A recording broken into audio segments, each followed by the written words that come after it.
Bismillahirrahmanirrahim. Assalamualaikum warahmatullahi wabarakatuh. Nama saya Nurhatiti, NIM 1884021, semester 5, Program Studi Pendidikan Biologi Universitas Nahdlatul Ulama Mataram.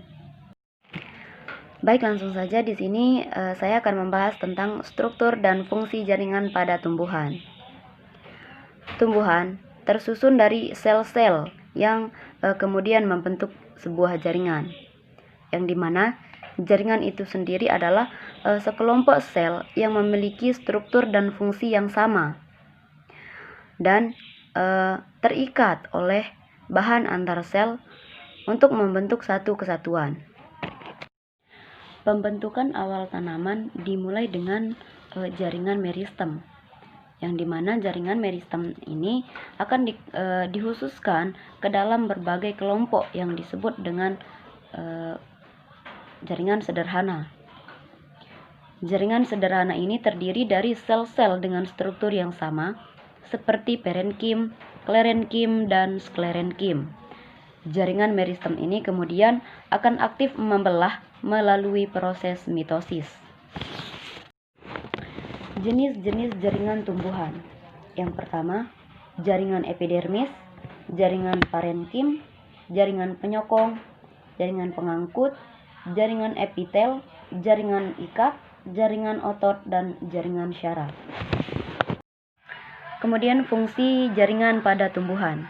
Yang pertama, melindungi bagian tubuh tumbuhan. Yang kedua, membantu proses pertumbuhan dan perkembangan tubuh tumbuhan. Yang ketiga, memperkuat tubuh tumbuhan.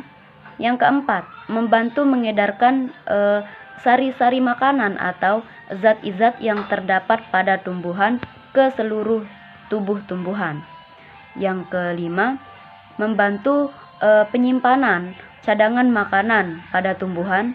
Dan yang terakhir, membantu segala aktivitas tumbuhan. Kemudian struktur jaringan pada tumbuhan. Yang pertama, jaringan meristem. Jaringan meristem ini tersusun atas sekelompok sel yang tetap dalam masa pertumbuhan dan bersifat terus-menerus. Kemudian ciri-ciri jaringan meristem. Yang pertama, tersusun dari sel muda yang sedang dalam fase perkembangan dan pertumbuhan. Yang kedua, tidak ada jarak antar sel. Yang ketiga, bentuk sel bulat, lonjong, atau poligonal dengan susunan dinding sel yang sangat tipis. Dan yang terakhir, masing-masing sel kaya akan sitoplasma dan mengandung satu atau lebih dari satu inti sel. Yang kedua adalah jaringan permanen, di mana jaringan permanen ini adalah jaringan meristem baik sekunder maupun primer yang kemudian beradaptasi menjadi jaringan permanen. Jaringan permanen ini tidak akan tumbuh atau memperbanyak diri lagi. Adapun fungsi dari jaringan permanen ini antara lain untuk menguatkan batang dan daun, untuk melindungi biji dan embrio, dan yang terakhir untuk melindungi berkas pengangkut. Jaringan yang termasuk ke dalam jaringan permanen. Yang pertama, jaringan epidermis, jaringan parenkim, jaringan penyokong atau kolenkim dan sklerenkim, jaringan pengangkut atau silem dan floem, dan jaringan gabus. Baik, mungkin hanya itu sedikit penjelasan dari saya terkait dengan struktur dan fungsi jaringan pada tumbuhan.